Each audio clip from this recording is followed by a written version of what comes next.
The timekeeper will assist you, as I just mentioned, by indicating how much time remains and when to stop. And I'm sure if you're close enough you can see them very clearly. Now, we have candidates Andy Hoffe, David Perlman, Malinda Longen, and Erik Lammle sitting up here at the council table. They have drawn lots, as I mentioned, and so our first candidate to speak will be Andy Hoffe. Start. Yes.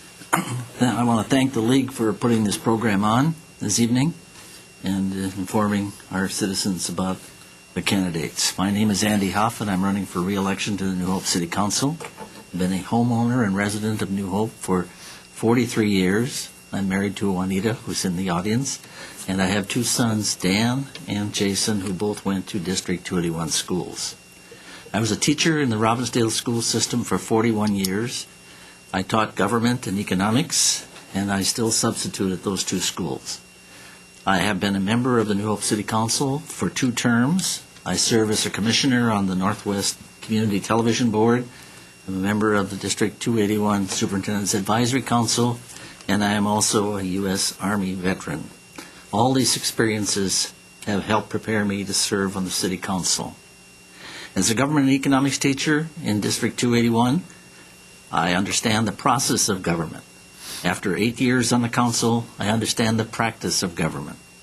During the last 8 years, I have been actively involved in finding solutions to the city's problems. I have respectfully listened to our citizens' ideas and concerns. I am more than willing to invest my time and experience to find workable solutions to the challenges facing New Hope. I believe in a common sense approach to government. Since I've been on the council, we have worked with a financial firm to make our record keeping and budget more transparent. We have set up fiscally responsible process for bidding for projects, and I have worked hard to keep our taxes as low as possible. I believe we must find innovative solutions to our problems. An example was the remodeling of the ice arena, as the mayor referred to it. Going through and using energy and operations savings, we were able to save almost $200,000, and that went towards paying for the council's expenses there with the new ice arena. Thank you very much. The second candidate is David Perlman. Yeah, well, my name is David Perlman, and I've lived in New Hope since 1981. Married, I have 2 adult daughters. I'm here initially because I was in the City Hall on June 5th, which was the deadline for filing for City Council. I just happened to ask how the filings are going. I'm very interested in politics in general. I'm very active in local politics, precinct chair, that sort of thing, but never a candidate before. I asked how the filings is going, and I was told nobody has filed. No, that can't be. Well, only the incumbents have filed. I went, no, the League of Women Voters have to have an interesting forum. I'm in. So I'm in. I don't take it that lightly, though. I hope you found that fun. Since filing, I've been attending board council meetings and learning the ropes on what's what and how things work. And I take it very seriously. I think one of the major issues we have is communication between council, and constituencies. Maybe there'll be some questions on that. I don't know. I have a background in mathematics, advanced degree. I understand reasonable arguments and logic extremely well.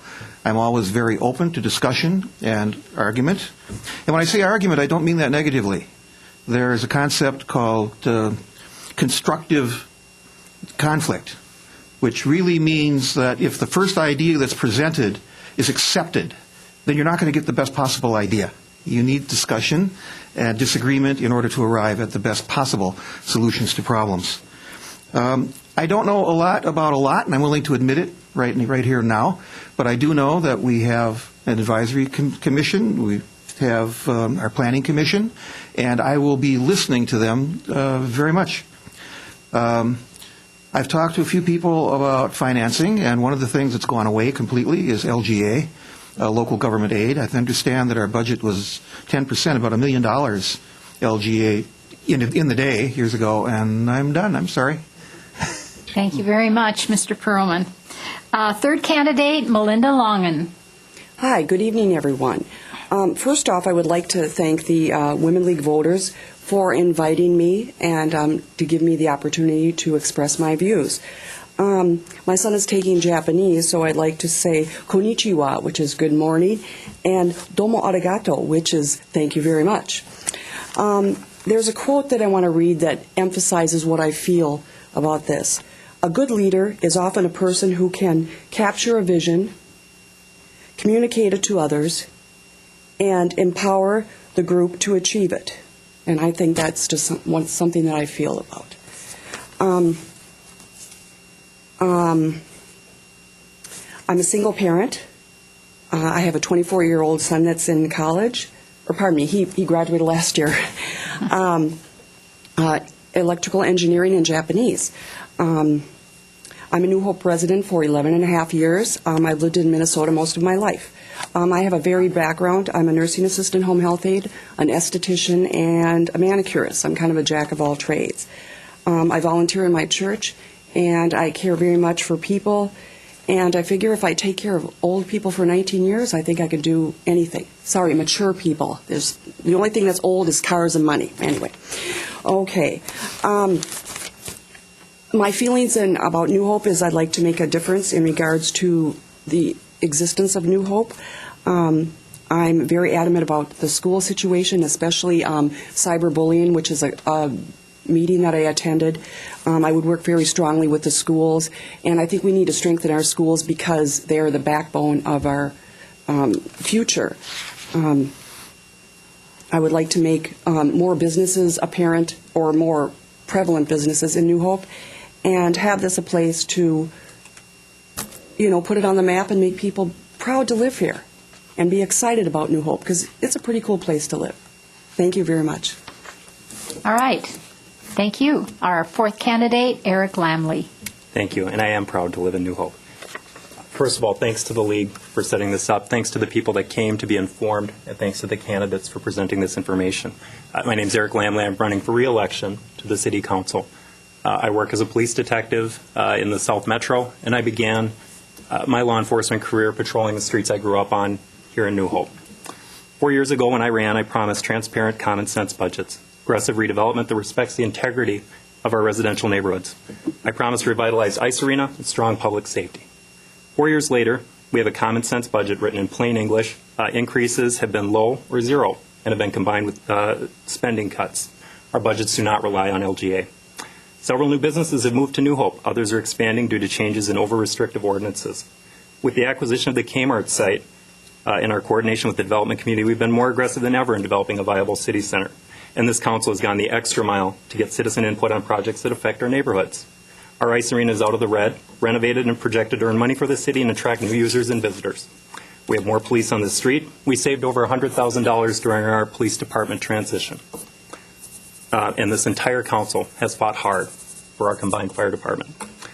Beyond this, I've listened to residents and actively sought their views on numerous issues before the council. I've accomplished much of what I promised in 2008.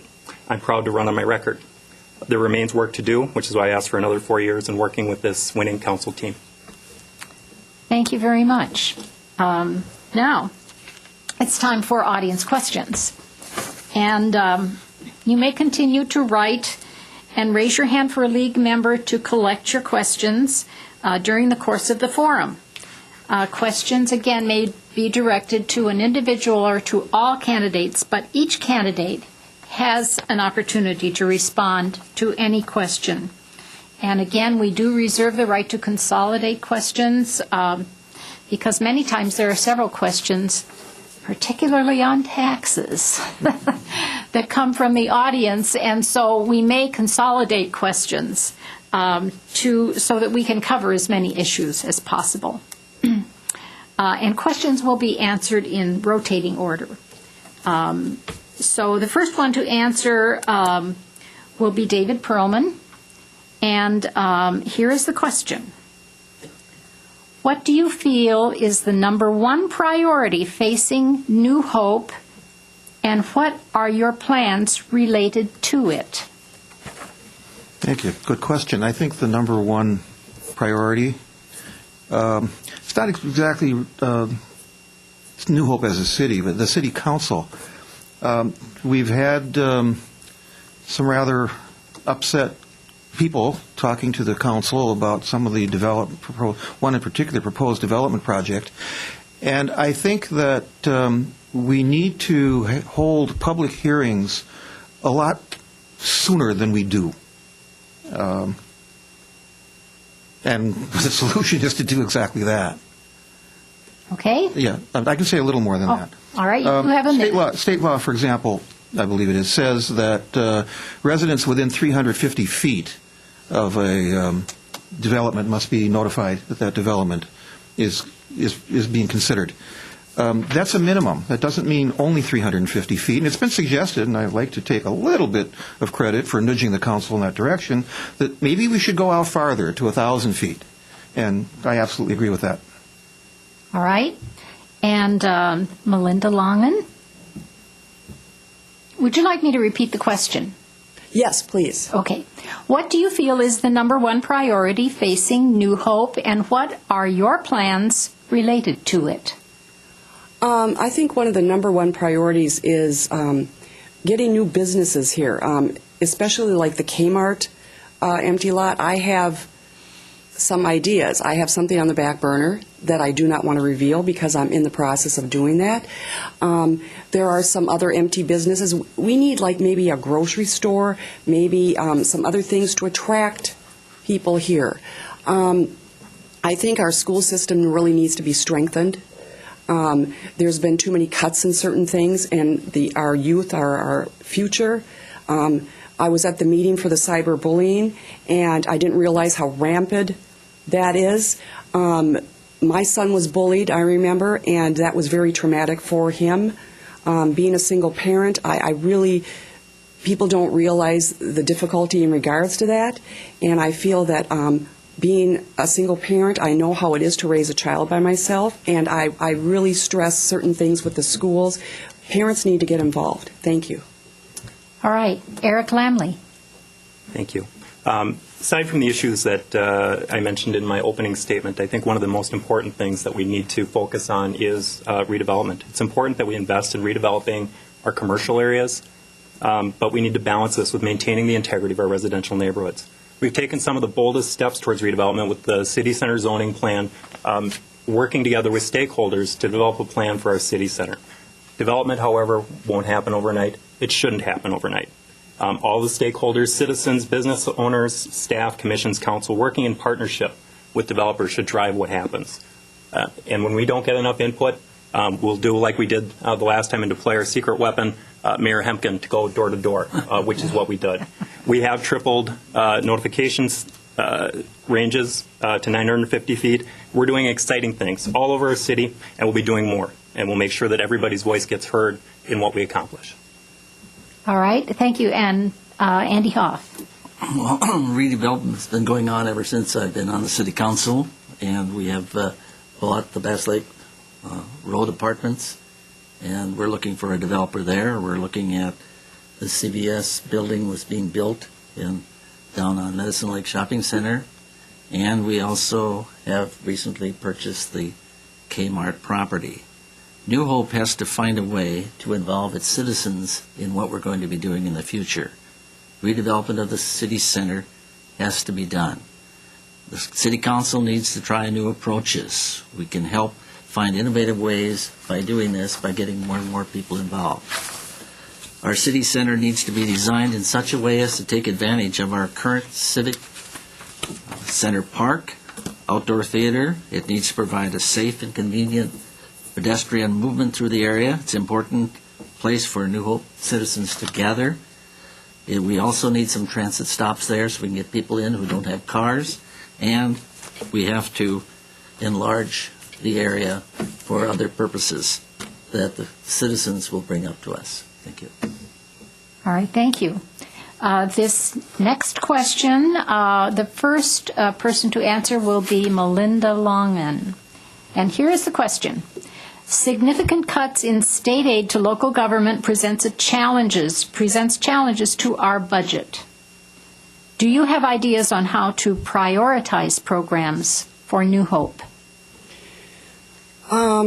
anytime you have a cut in budgets, I think that's very traumatic for anything. I would prioritize on, in regards to what is the most important, whether it be the businesses, the schools. I'm a little new to this game. If I was uncertain in regards to exactly what that might be, I would consult my fellow members and, whoever to figure out which would be the best for that. So. Thank you very much. Erik Lammle. Thank you. In my first month in office, we were confronted with a loss of approximately 8% of the city's budget due to the loss of LGA. We worked with staff, we worked with council, we worked with stakeholders to determine what our priorities were, and we made those decisions. Today, we're running responsible budgets that don't depend on local government aid. And going forward, we have a plan, and that plan includes budgeting that looks at our budget scenario 5 years out and makes those important decisions about prioritizing what's important and balancing those priorities with the needs and wants of our residents. Thank you. And Andy Hoffe, you're next. Your property taxes are a big concern to us. Both the school district and the county and the city gets those property taxes. So our important job is to come up with a city budget that challenges itself to keep the levy as low as it possibly can be and yet maintain the services that everyone wants. Local government aid has been virtually eliminated, so we have to do it within our own staffing. And I have to give great credit to the city staff. They've cross-trained. They're covering many of the other jobs, and they're doing a great job. I'm working hard to find ways to save money and also get more money from the state legislature. So we have to come up with some new ways to fund the city, and one way is, again, try to reestablish some of that state aid, or at least reduce some of the mandates that they have. Thank you very much. And David Perlman. Yeah. In terms of prioritizing, I think that most of the budget is already devoted to necessities. The roads need to be maintained. The sewer system needs to be maintained. Police and fire need to be there. There's no two ways about that. The question, I suppose, the priorities is how much money to which becomes an issue, and that becomes a balancing act during the budgeting process. I think I'd like to address myself a little bit to LGA. I've talked to a few people about it from time to time, and it's just sort of like, well, it's dead. And I'm not willing to accept that. It's dead right now because we have Republicans running the state legislature. Hopefully that'll turn over. In this election, if not in this election, maybe in 2 years, we'll get a Democratic legislature back, and perhaps LGA will come back.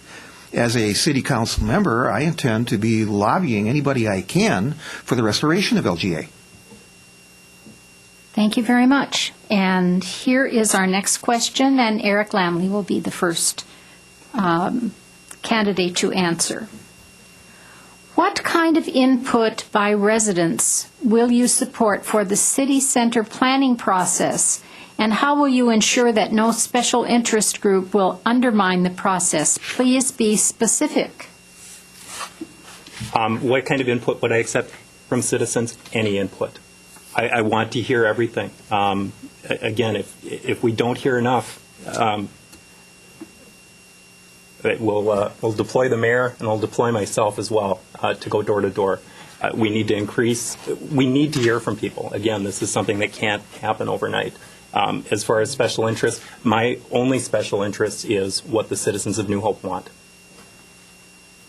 All right. And the next would be Andy Hoffe. Okay, there are some goals we've set for the city center project. Provide a safe and convenient pedestrian movement through the area. Accommodate transit stops so we can make the city more accessible.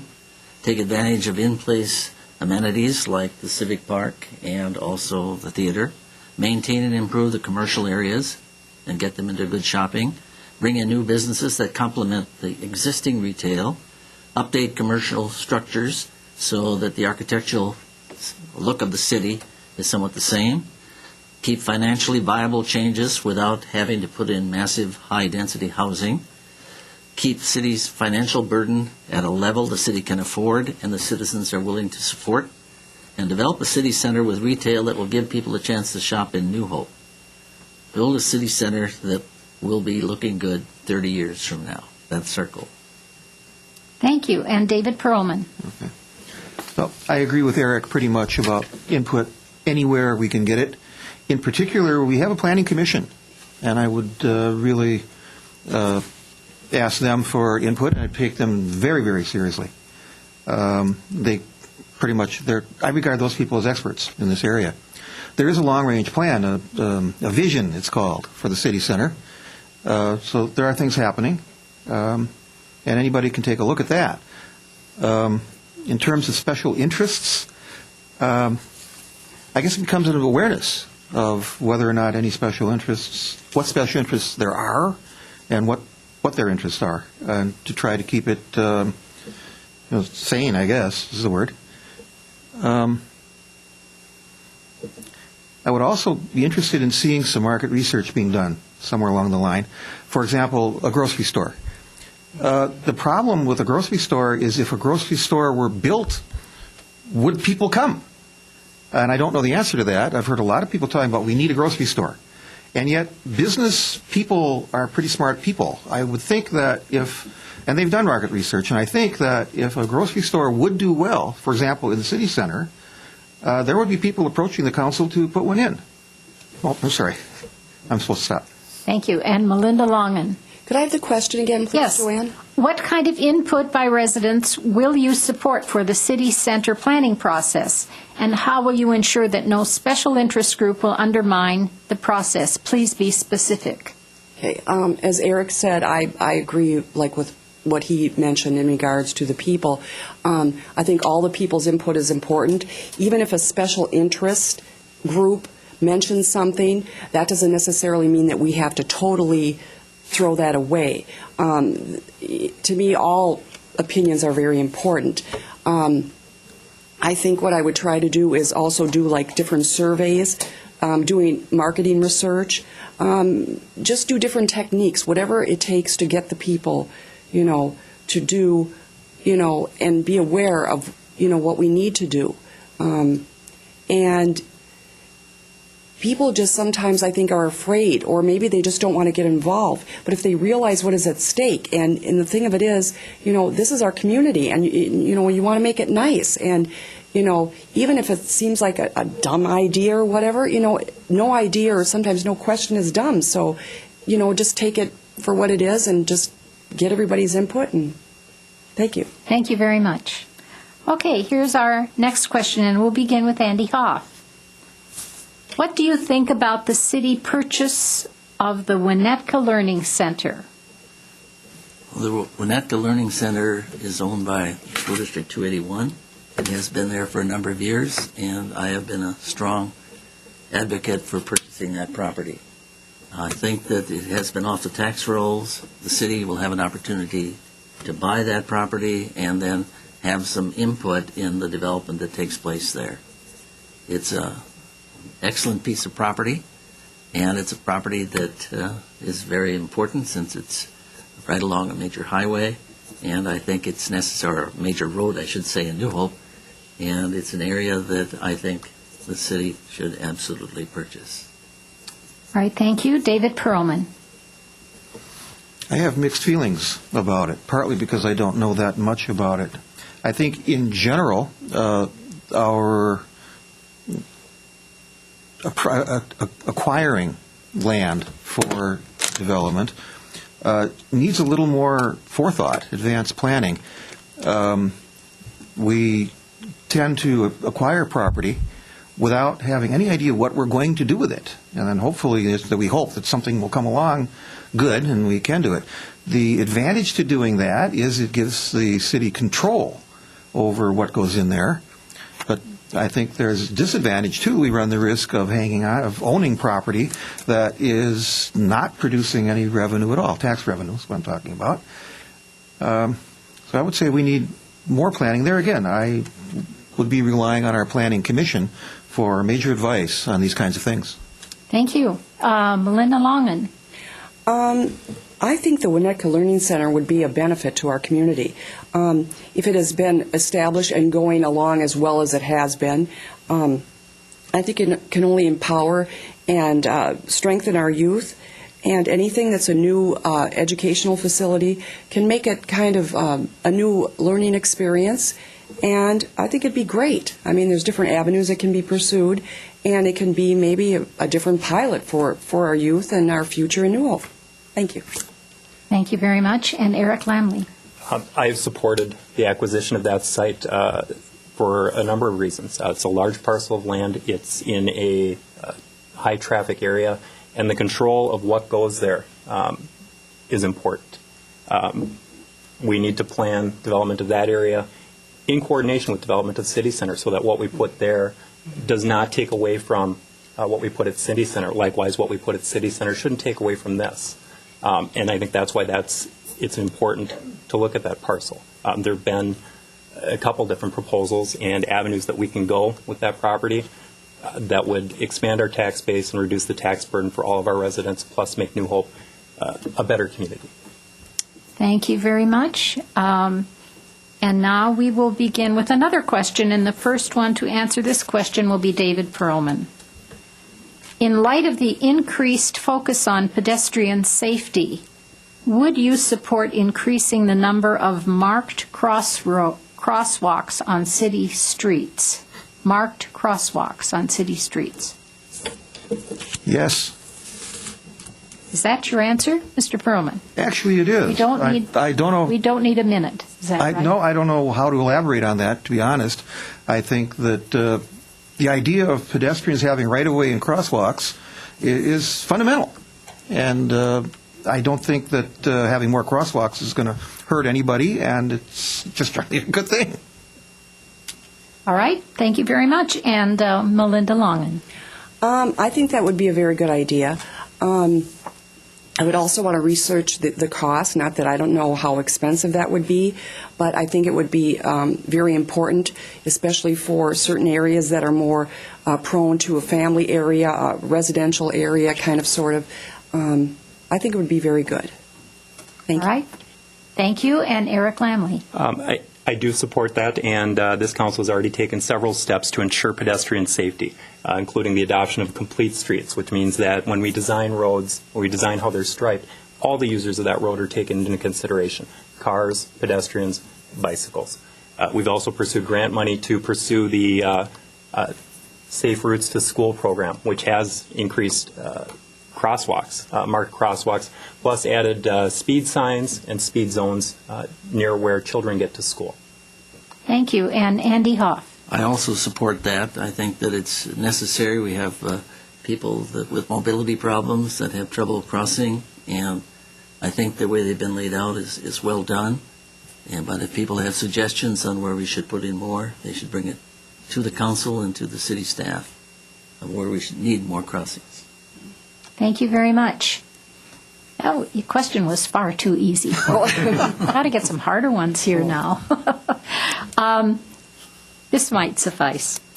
And we'll begin with Malinda Longen. As a council member, how would you deal with difficult citizens in public meetings? In this light, do you have any ideas for new ways to reach out and receive citizen input?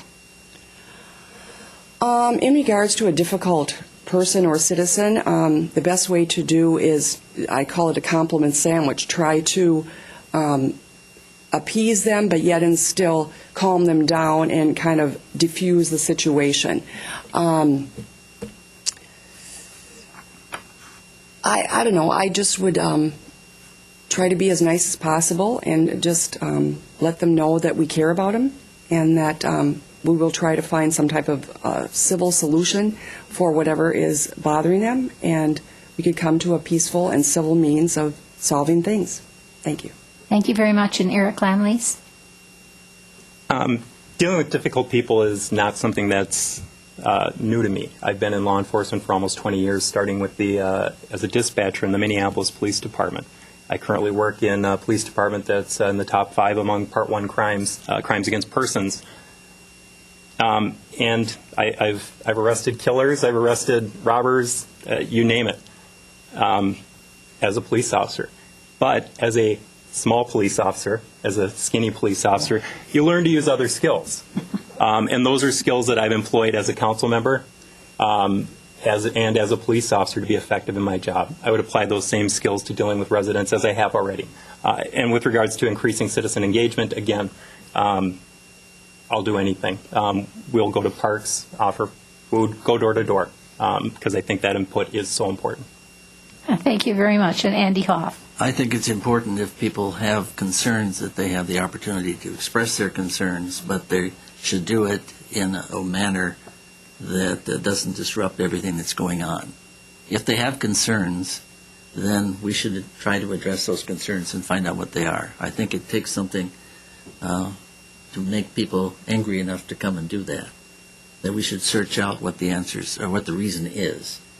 But at the same time, we do have to give people an opportunity to express themselves, but in a positive way, not in a negative way. Thank you. And David Perlman. Could I get a slight review of the question? Was it difficult people or disruptive people? It said difficult people. Okay. And then do you have any ideas for new yes. ways to reach out and receive I don't know if they're how new they are.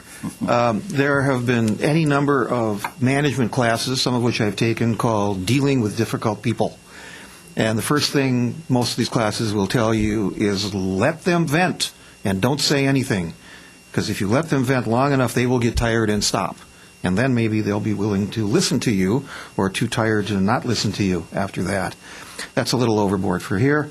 I also was very happy when Erik was first talking, I was thinking, oh my goodness, I don't think we want to mace him or kung fu him. And then he goes into, well, he's small and we want to talk them down. Thank you. Yes, I absolutely agree with that. Okay. And then Andy said something important as well. And that is if they're here and they're angry to begin with, there's a reason for that. And I think what we need to do is do whatever we can to prevent making people angry in the first place. Now, that's not always possible, of course. And the reason I asked about difficult or disruptive, I think if a person is merely difficult, then yes, let them talk. It's important to respond to them, though.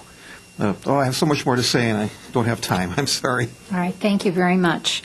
And this next question, we'll begin with Erik Lammle. Understanding that good character is paramount to being a city council member and representing the city, can you tell us if there is anything in your background that should be disclosed to the voting public? As a police officer, I've been required to undergo a criminal and psychological background 3 times now, from switching employment from the New Hope Police Department to the Ridgefield Police Department, and then also some part-time work with the University of Minnesota Police Department. The only issues of character that you would find in any of those backgrounds are positive ones. Did I make some mistakes as a child? I shot some signs with a paintball gun and got turned over to Dad. I got 3 speeding tickets 20 years ago. That's all I've got. Thank you. All right. And the second one to answer will be Andy Hoffe. Being a teacher in the district for 41 years, I know a lot of people, and a lot of people know me, and I've been able to get along with them very well. And I think one of the ways you do that is to pay attention to what they're saying. And I don't feel that in all that time anyone has come forward and said, what you're doing is wrong. So I feel very confident that people would look upon me as an individual that they would like to know. Thank you very much. And David Perlman. Very interesting question, kind of loaded, I think. The answer to can you be trusted is always yes. And I will say that all of the crimes that I have committed have been expunged. But seriously, I think that character is about honesty. Keep your word. And I will promise to be meticulously careful about keeping my word. Thank you very much. And Malinda Longen. In regards to my background, as I said earlier, I'm a nursing assistant home health aide. I've done that for 19 years. They do a background check in regards to that. you have to be able to be very tolerant, and I don't like to call, they're not elderly, they're mature. I feel if I can do that, I can do anything. In regards to my background, I don't think I have anything that has been bad or anything. I think everything in my background is okay. I don't think anything that is bad. So that's it. Thank you very much. Thank you very much. And here's another question. Could I have a moment for a confession? No, I don't think so. Okay. We've had our time. right. But I would suggest, again, as we do say, if there are people in the audience who feel that they have a question that has not been answered or want to talk further, I'm certain the candidates would be happy to do that afterward. So with that being said, let's move on. And this one will be for Andy Hoffe to begin with. Will you support or continue to support within the police department budget the 2 canine units that have been key crime fighting and community outreach components in the New Hope Police Department? I certainly will. I think they've done a tremendous job. It's a needed service. The people who are doing it do an excellent job, and it also, protects the police themselves, and it also helps them in their investigations. So I would definitely support them. And next would be David Perlman. Absolutely, I agree. My brother has been very involved in Helping Paws, which is an organization that trains service dogs. And dogs like that are not dogs, they're people. And I think of our canine police units as they're more like people than like dogs. And I would absolutely support them in every way. Thank you. And Malinda Longen. If this has been in place prior to, like right now, which I assume it is, I support it 100%. And I'm sure with the deputy and also with the canine, I'm sure it's a more effective situation and it's a more comforting type of deal. And I support it 100%. And I think if it's more effective in law enforcement, then that's very important. Thank you. Thank you. And Erik Lammle. As a police officer and as a former New Hope police officer, I understand the benefits of a canine unit. It expands the capabilities of one officer tenfold. I absolutely support the continuation of this program. Thank you. And our next question will be first to David Perlman. Why did it take so long to solve the dilemma of how the New Hope and Crystal fire departments could work together? Are we saving any money? Are there other ways the two cities could cooperate, possibly saving tax dollars? Now, this is a longer question, and I'd be glad to repeat it for others. And so I think we should give our candidates a minute and a half to answer this question. Thank you. All right, let's begin with David Perlman. Okay. To be honest, I know very little about that issue. My understanding is that it fell apart. Is that not so? I really don't know. I think that in terms of having a combined department would be a good thing, and I think that's because of the limited budgets. I don't think that Crystal and New Hope, as separate cities, are really in a very good position to support separate units. So I would hope that this happens, and I would support it happening. And there was another part to that question. I'll repeat it for you. Well, it was a long question. Are there other ways the two cities could cooperate, possibly saving tax dollars? So you have a little more time. Yeah. Well, I've heard it suggested that the two cities actually combined into one city. Now, that's really huge, and I don't know if that would be a good thing or a bad thing or doable. And I suspect it would probably not be doable because of, well, among other things, a combined city council. There'd be all kinds of issues of power struggle and whatnot. And I think the problems that we're having just combining the New Hope and Crystal fire departments was also an issue of who's going to be in charge. That always tends to be a problem. Thank you very much. All right, Malinda Longen. Could you repeat the question? Yes, please, I will. Joanne? Thank you. Why did it take so long to solve the dilemma of how the New Hope and Crystal fire departments could work together? Are we saving any money? And are there other ways the two cities could cooperate, possibly saving tax dollars? I went to one of the meetings where I think that was discussed. If I remember correctly, I think the Crystal aspect was kind of difficult in regards to, I don't think they were as cooperative in regards to New Hope, and sometimes I have a feeling that, one person has an idea and the other person has an idea. I think we need more communication.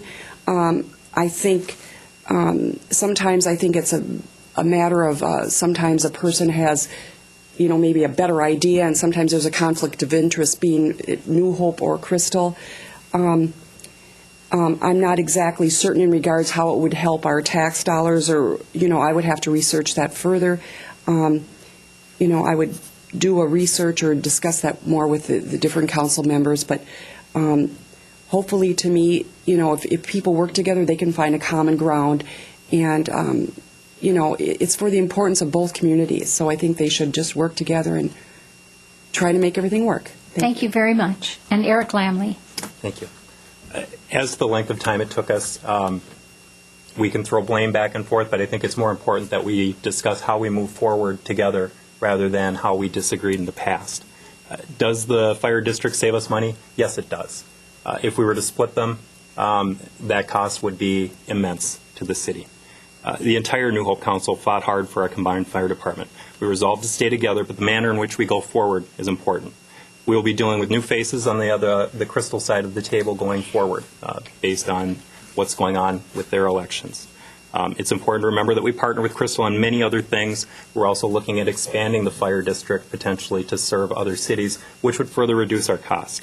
I've got the proven track record as a council member and as a police officer working cooperatively with local, state, and federal agencies, and I'll continue to responsibly do that in representing New Hope's interests going forward. And did you want to tackle the other part? I know you talked about expanding, but are there any other ways the two cities could cooperate, possibly saving tax dollars? Certainly. We share services in Park and Rec. We share services in our animal control department. And I think it's worth exploring some services where we can work together. We do need to remember that at the end of the day, Crystal is still our neighbor, and in most cases, they're our friend. Thank you very much. And Andy Hoffe. The concerns when this issue arose was that we had to go through and find out what the concerns were of both cities. And we did that by a series of 8 meetings with a mediator that came in and conducted what I thought were excellent meetings. At the end of that process, we were able to come up with an agreement on how the operation should work. I'm not on the fire board, but we are very well represented on the fire board, and I think they've done a tremendous job of getting this problem solved. I also want to compliment the people working in the fire department, the volunteers as well as the people who are managing it. I think they've done a tremendous job. In regard to cooperation between the cities, Erik has mentioned a couple of them, the animal control officer, and of course in the recreation we share a manager for the swimming pools, and we work in a number of other ways in recreational areas. So I'm sure there are others, and we should pursue finding more opportunities if it saves us money. Thank you very much. Here's a question for Malinda Longen. You can begin with this one. What do you feel tax increment financing money should be used for in our city? Well, I'm not really certain what tax increment means, but if it's something that is very important and needs to be done, I think I would research that, and whatever would be for the best interest of our community and for the betterment of, the whole New Hope city, I would be for it. I'm sorry, I'm not really, It's a tough question. Yeah, but I would do the best I can. Thank you. Erik Lammle. When I ran for council, I did my homework on tax increment financing, and over the last 4 years, I learned a lot more about it, to the point where I can educate others on it. Tax increment financing is an important tool that allows cities of this size, of this age, to redevelop. It's not a giveaway, and it's vital to redevelopment. I would think TIF should be used in a responsible manner, and it should be used in a balanced manner. It's not reasonable to tie up all of our city in TIF at one point. It should be done in a balanced manner that respects what that property will be when it comes out of the TIF district, and the funds stop going to our EDA and start coming back to the city. And thank you very much. And Andy Hoffe. The TIF funding is necessary to redevelop some areas that we just can't get anyone else to come in and want to participate in. So it's a way of encouraging developers to work at changing some of the property that is now either blighted or out of use and put it back into tax-producing property. I think as far as TIF is concerned, I believe if we look at this year, for example, a couple of areas went off the TIF, and that means that the tax money that's coming from that property now can be used to reduce the property taxes of all the people in the city. And we were able to do that this year with a couple of districts coming out. So TIF is important. I agree with what Erik is saying. No, it has to be used in a very financially, physically conservative way. We do not want to obligate the city to long-term debt, but we do want to improve the city, and we do have to do this at times, use TIF funding to get some new development in. Thank you very much. And David Perlman. Okay. My initial response to the question, what's it used for? It's used for raising tax revenues. I don't think that was what the sense of the question. The sense of the question, I believe, is what projects do we want That's to put what into? it is. What? Yeah, that's what I thought. Okay. First, there's been a lot of jargon among the other respondents. I'll try to explain a little bit. I don't know an awful lot, but it stands for tax increment financing. And basically what it means is that a prospective developer will be given a financial break in order to be induced to build something. And for a certain number of years, he gets the break. At the end, that's called the tax district expires, I think is the word. Then the tax revenues come back to the city. And as a matter of fact, in this year's budget, they were able, I should say, give them the credit, for keeping our levies flat by virtue of some tax increment financing money coming in. So in terms of a revenue producer, it's a very good thing. In terms of what it should be used for, I have to finish. I'm sorry. I got the stop button. Yeah. The decision of should we do this project or should we do that project is a major, major point of concern. Thank you very much. And we do allow you to finish your sentence, so don't worry. I don't want to run over. And here is our last question. And we will begin with Erik Lammle with this question. Do you have any idea of how the voter ID amendment, if passed, would affect the city budget? The preliminary estimates for this have ranged, into the tens of thousands of dollars as an effect to this city. This is something that even when we had a Republican governor, he said that it should be established on a bipartisan basis. That was not the case. People can say that voter ID is important. At this point, the only thing that this amendment would solve is voter impersonation and the relatively non-existent voter fraud at significant expense to this city. It appears to be an unfunded mandate, and I would urge New Hope voters, as an individual, I don't think that we should be speaking as a council about amendment issues, but as an individual, as a council member, I urge people to vote no.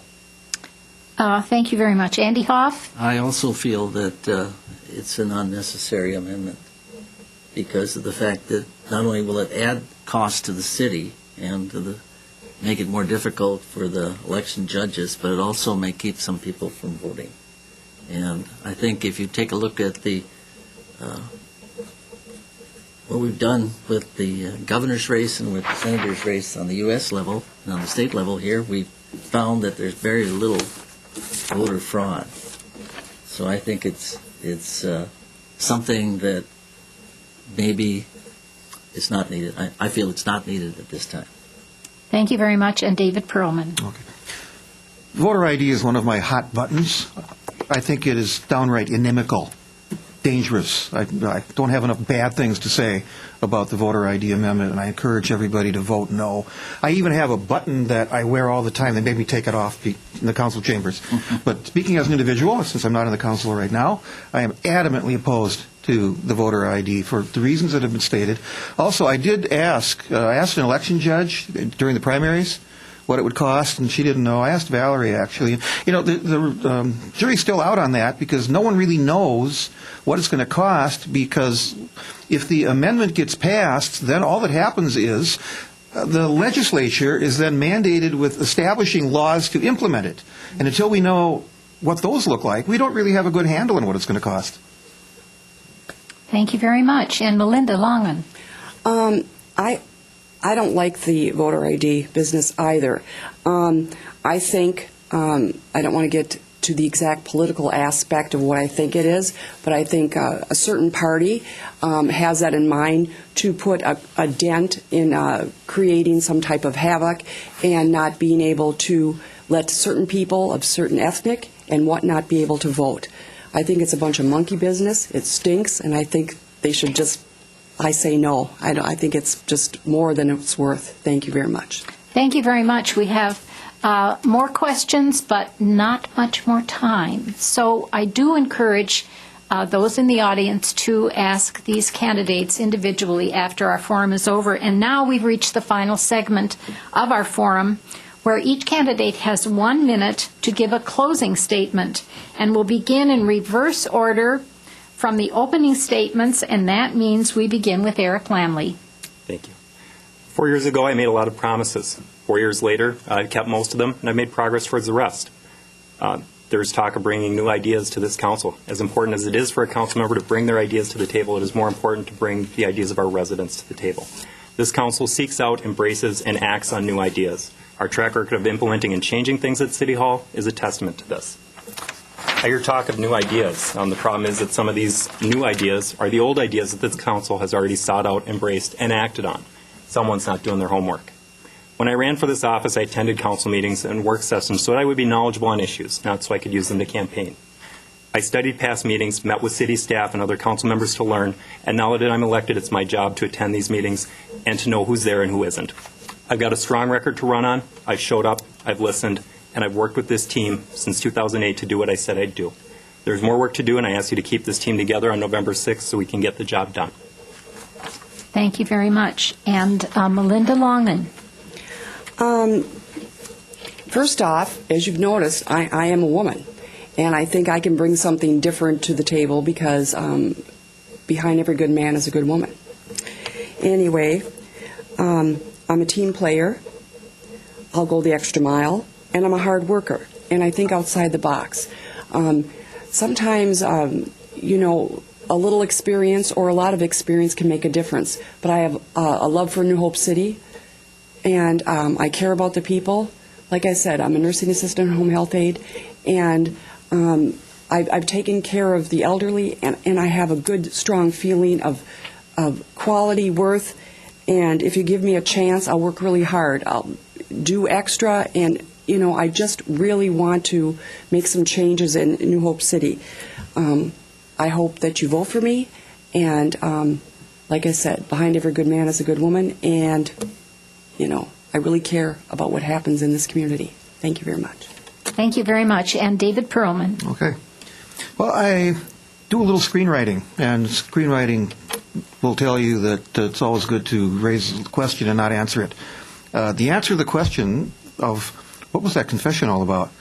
I was asked about my character, and I said I'm just a person of immaculate character, and then I realized I got tagged for weeds on a piece of rental property once. I had some really awful tenants, and they didn't do their lawns. I got this weed, and it's actually a misdemeanor, which I was surprised to find out. So that is there, but it's years and years old. Issues, I want to just wrap up some of the comments, and that's one of the main things I think is how do we get more input? I don't have an answer to that, but I have some ideas, and I think it's a very, very important question. The council needs lots of new ways to involve more people. The idea of how do we handle difficult people? And by the way, I think some people in the council regard me as one of those difficult people because I'm always here expressing my opinion. I have lots of ideas about lots of things, and I'm always expressing them. And I need to stop. I'm very talkative. Sorry.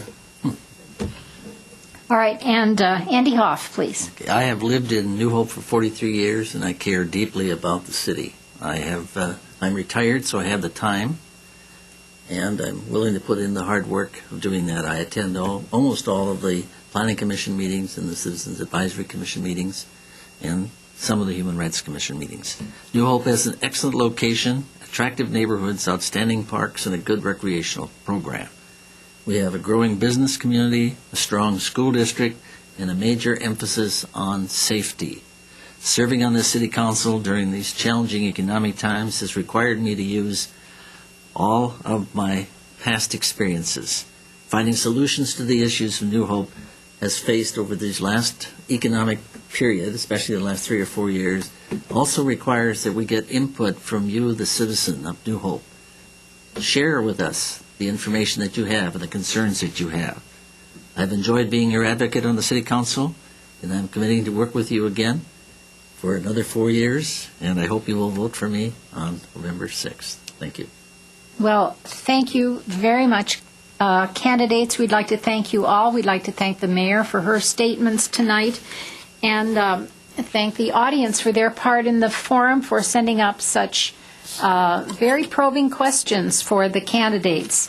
So let's have a big hand for the candidates who have given us a lot to think about tonight. And now Lois Wendt, who is the president of League of Women Voters, will have a few closing remarks. Okay, I too would like to thank the candidates and our moderator, Joanne Brown, for participating in this forum.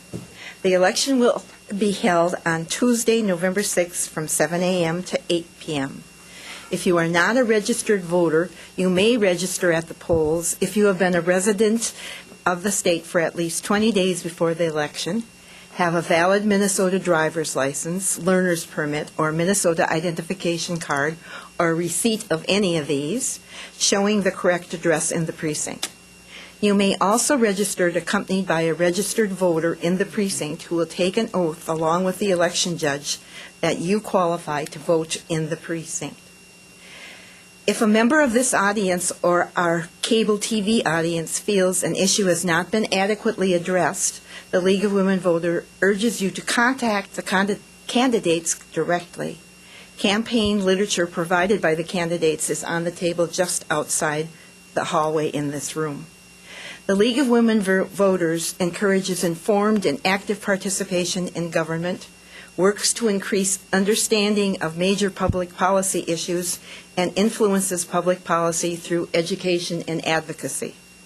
Membership is open to men and women of all ages. For more information about the League of Women Voters, visit www.lwvmn.org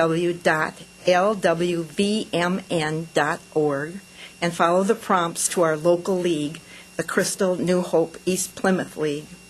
We would also encourage you to become a member as we provide service to our community and to join us in a nonpartisan study of local, state, and national issues. Please pick up some of the League's information available here tonight, especially the voter guide, which is on that table over there, put out by the League of Women Voters Minnesota and Target. Tonight's forum will be replayed on Northwest Cable Channel 12 at these times. It will be on Tuesday, 10:30 at 8:30 p.m.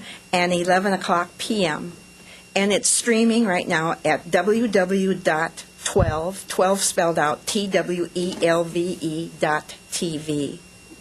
www.twelve.tv. And thank you so much for all of you for coming this evening.